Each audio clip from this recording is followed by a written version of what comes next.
Hola, bienvenidos a un nuevo episodio de este podcast. Hoy se hablará de la antigua Grecia. Voy a abordar 3 temas para que tengan una idea general.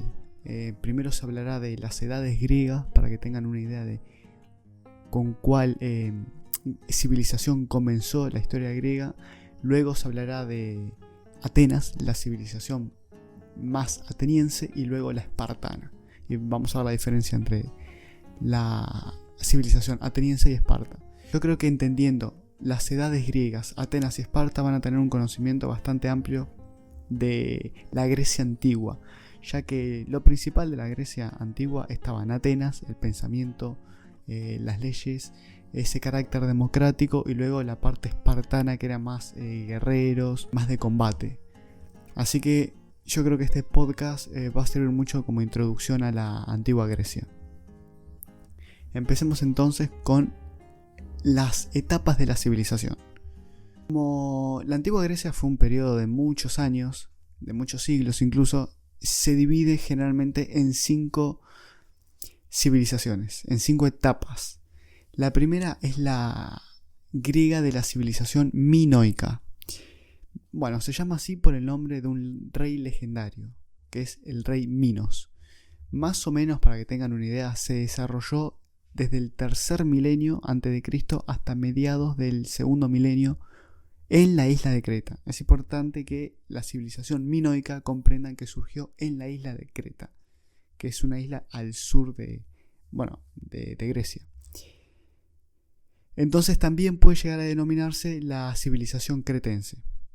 Gran parte de su riqueza de esta civilización se sustentaba en un gran dominio del mar. Los palacios eran administrados por un rey que ostentaba el poder político y religioso, y que contaba con una compleja red de funcionarios. Su sistema de escritura era el lineal A. Es muy importante que sepan esto, porque la primera escritura que tienen los griegos de la civilización minoica es el lineal A.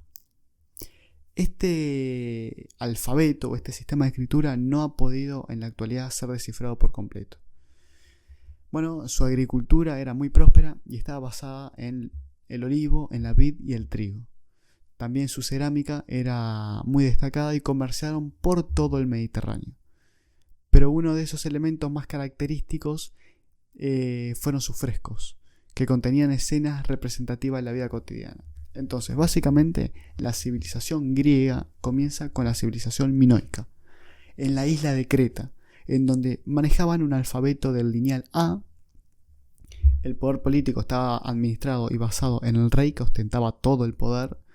Bien, y bueno, luego tenían su agricultura, por ejemplo, se basaba en el olivo y la vid y el trigo. Eso es lo que tienen que saber ustedes desde la primera civilización, es desde el comienzo, y que navegaban por el Mediterráneo. Luego se pasa a lo que sería la civilización siguiente, que es la civilización micénica.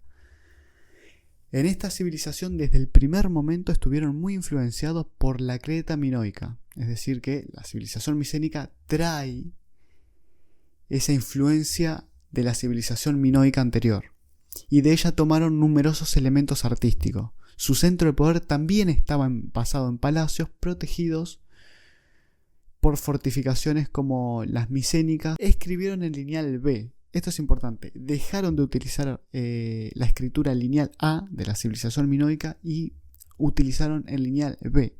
Este sistema de escritura lineal B sí ha sido descifrado, y es lo que nosotros, como civilización occidental, ya empezamos a conocer y a interpretar, porque esto sí se ha podido descifrar. Su relación con los otros pueblos no resulta bastante conocida, pero es muy probable que fueran los responsables de la expedición contra Troya. Bien, luego de la civilización minoica viene la época oscura. ¿Por qué época oscura? No se conoce casi nada. En esta época comenzó a utilizarse de manera masiva el hierro y la metalúrgica, aplicada a la agricultura, como un excedente que permitió que mucha de la población pudiera desvincularse del campo para dedicarse a la artesanía y al comercio. La primera organización política de estas ciudades fue la monarquía. Bien, acá ya empezó la monarquía, aunque estaba limitada también por la presencia de una poderosa aristocracia. En la época oscura, los griegos adoptaron el alfabeto fenicio y lo adaptaron a su lengua. Además, nació en Grecia la poesía épica. Si bien no se conoce mucho de esta época, que es la época oscura, ya se empieza a armar, a construir la base de esa griega que es tan famosa hoy en día. Observen que el primer alfabeto era el lineal A, luego pasó al lineal B, que sí se pudo descifrar, y luego cambiaron nuevamente en esta época arcaica el alfabeto al fenicio. Bien, los fenicios eran una civilización del Mediterráneo. Vieron que los griegos navegaban mucho por el Mediterráneo, entonces esto les permitía adquirir culturas de diferentes lugares. En estas los fenicios eran una civilización muy avanzada, en donde utilizaban un alfabeto bastante adelantado por su época, para decirlo de alguna forma, y bueno, los griegos adoptaron, como dice acá, el alfabeto fenicio. Luego de la época arcaica, ahora sí, pasamos a la época más conocida, que es la época clásica. Bueno, acá se trata del periodo en el que el poder de las polis griegas, de las ciudades griegas, y las manifestaciones culturales que en ellas se desarrollaron alcanzaron su máximo esplendor. Atenas destacó por encima de todas, y en el siglo V a.C. fue conocido como el siglo de Pericles, político y orador ateniense.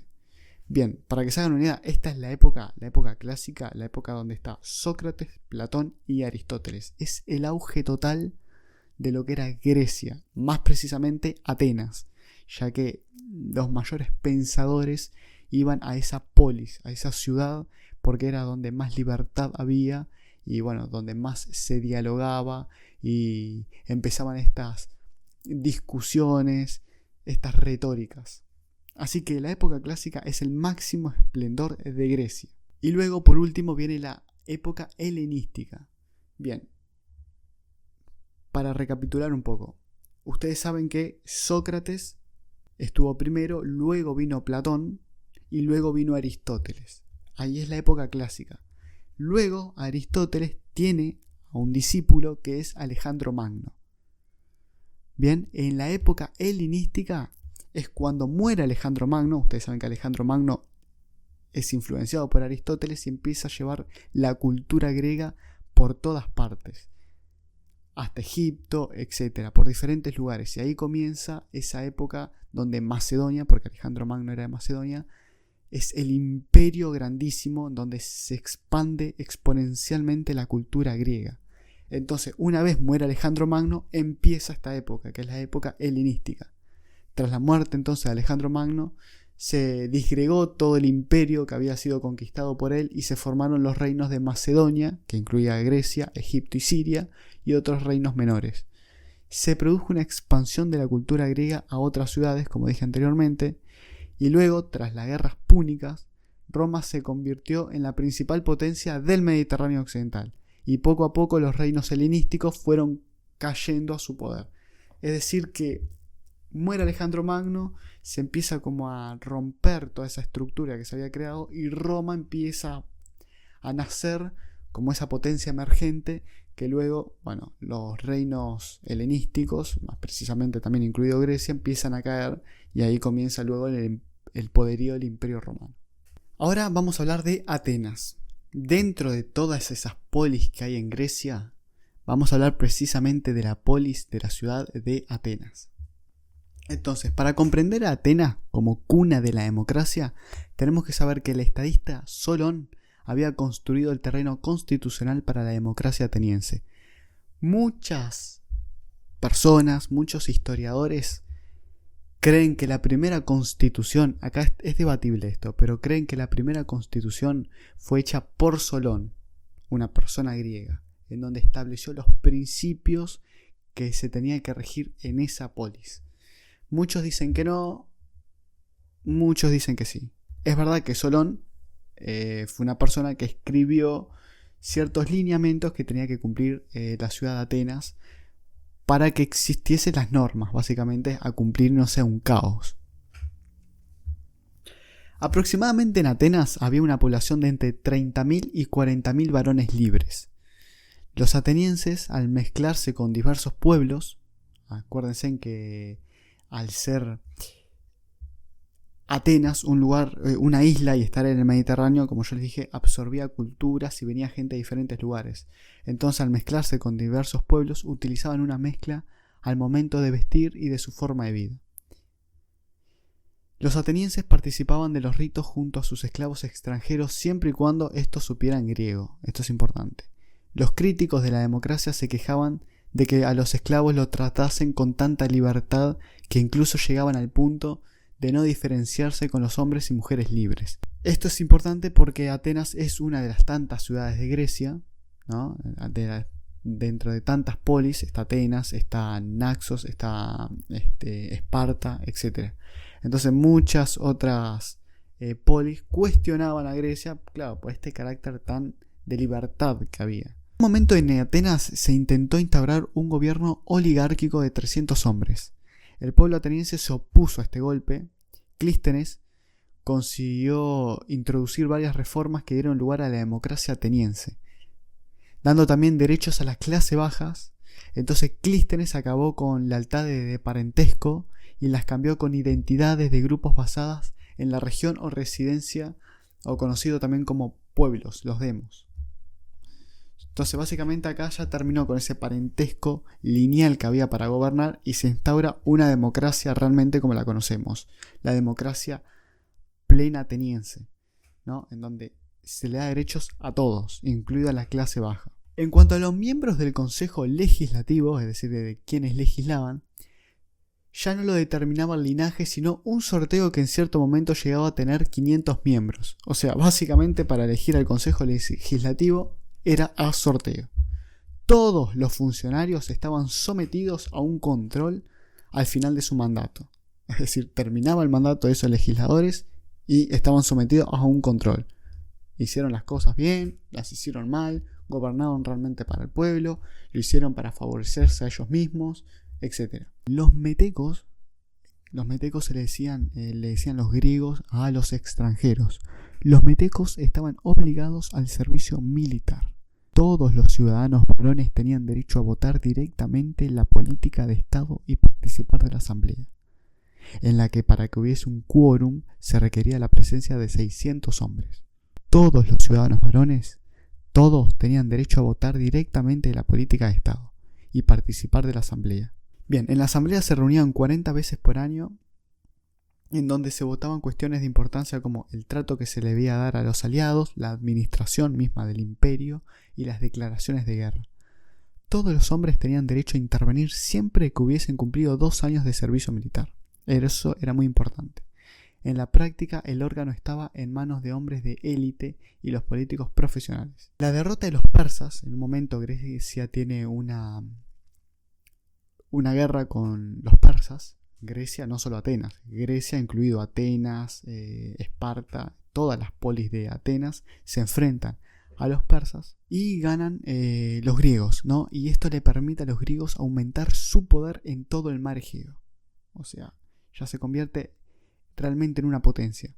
Fueron ellos que crearon una alianza ciudad-estado en defensa, según ellos, de Grecia, que evolucionó hasta conseguir un poderoso imperio marítimo propio. Ustedes acuérdense de que en Grecia, si bien habían diferentes polis, Esparta, Atenas, entre otros, y cada uno tenía su régimen, su forma de gobierno, etc., su forma de actuar, había un sentimiento entre todos de igualdad. Todos creían en los mismos dioses, hablaban la misma lengua. Entonces, si bien estaba separado por polis, había una unidad. Y ahí se puede ver de que se hace una alianza ciudad-estado en defensa. Es decir, alguien de afuera viene a atacar a Esparta, todas las polis griegas, Atenas, etc., vamos en defensa de Esparta. Atacan a Grecia, todos vamos en defensa de Grecia. ¿Por qué? Porque bueno, básicamente somos los mismos, hablamos igual, etc. Estamos en diferentes lugares y cada lugar se administra de forma diferente y lo gobierna una persona diferente. Pero en general, ese ethos, esa idiosincrasia, esa característica en todos es la misma, porque venimos del mismo lado. Entonces ya se afianza esa ciudad-estado en donde todos se defienden entre todos. Que, bueno, llegó a evolucionar esto hasta conseguir un poderoso imperio marítimo propio. En un momento la polis de Atenas anexa a unos isleños de una ciudad, de una polis llamada Naxos. ¿Qué pasa? En un momento Grecia empieza con en un momento Atenas empieza con esta idea de que ellos realmente tienen la democracia, saben cómo actuar, entonces quieren anexarse a una polis. Y esto es un problema, porque supuestamente se había hecho una alianza ciudad-estado, en donde cada ciudad era independiente, pero se defendían en un ataque extranjero. Y Atenas lo que hizo fue, en nombre, parte de la democracia, anexa una ciudad. Entonces cualquier pretensión de que la alianza no era un imperio ya no se sostenía. Atenas aplastó con violencia a la ciudad y Naxos perdió su independencia. Es decir que Atenas consigue anexar a esa ciudad de Naxo a su polis. 432 a.C. los espartanos convocaron a una reunión en la Liga del Peloponeso para atender la demanda contra Atenas. Es decir, los espartanos dijeron, no puede ser. Se supone que éramos todos ciudades diferentes, pero que estábamos unidos, y Atenas agarra y toma Naxos, lo aplasta y ahora Naxos pertenece a Atenas. Entonces los espartanos dijeron, bueno, vamos a hacer una reunión, vamos a hacer una liga del Peloponeso en diferentes polis para tratar este tema. Como consecuencia de esto, le declararon la guerra, todas las polis que pertenecían a la Liga del Peloponeso, le declaran la guerra a Atenas, votando que apoyaban la moción que sostenía que los atenienses habían roto los términos de acuerdo de paz entre ambos. Con todo esto, la vida de Atenas cambiaría para peor con el ataque de los espartanos a ciudades cercanas a Atenas.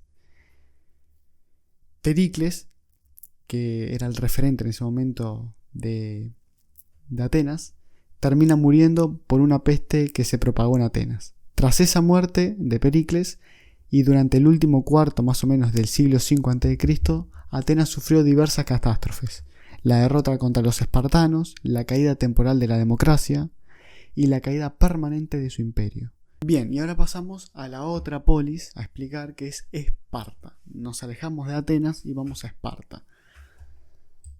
Bien, ¿cómo era Esparta? Bueno, mientras Atenas brillaba por su arte, su filosofía, su democracia, Esparta representaba el otro extremo del espíritu griego: la disciplina, el orden y la fuerza.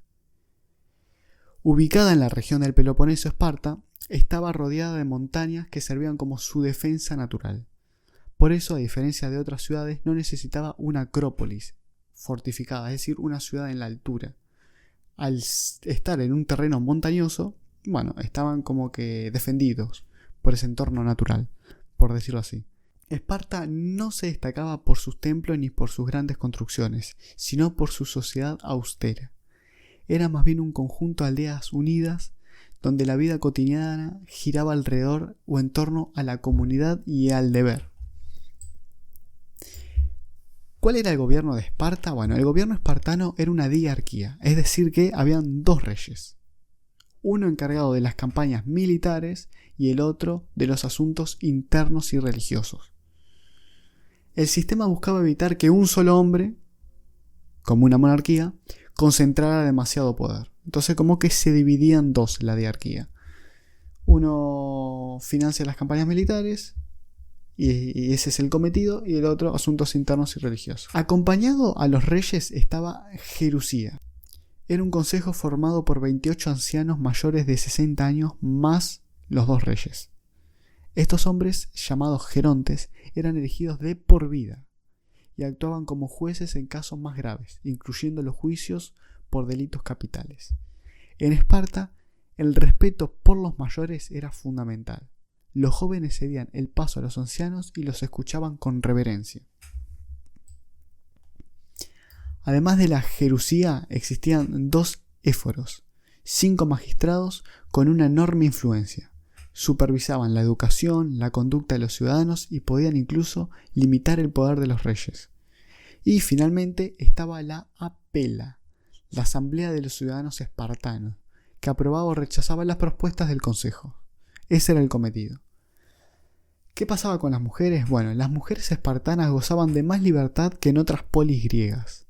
Podían poseer tierras, administrar sus bienes y se encargaban del hogar, mientras los hombres vivían casi permanentemente en los cuarteles. Se esperaba de que las mujeres fueran fuertes, porque debían dar a luz a sus hijos también fuertes.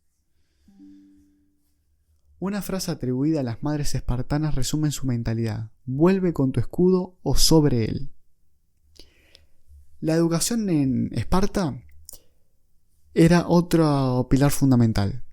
A los 7 años los niños eran separados totalmente de sus familias para ingresar en la Agoge, que era un riguroso sistema de entrenamiento estatal que los preparaba para la guerra. O sea, ya de chicos estaban siendo preparados para la guerra los espartanos. Dormían todos en grupo, comían muy poco y aprendían a resistir el dolor, el frío y el hambre. El objetivo era formar ciudadanos obedientes, disciplinados y valientes, siempre listos para servir a las polis. La vida del espartano pertenecía al Estado desde su nacimiento hasta su muerte. No se buscaba la gloria personal, sino el honor colectivo, el triunfo del grupo sobre el individuo.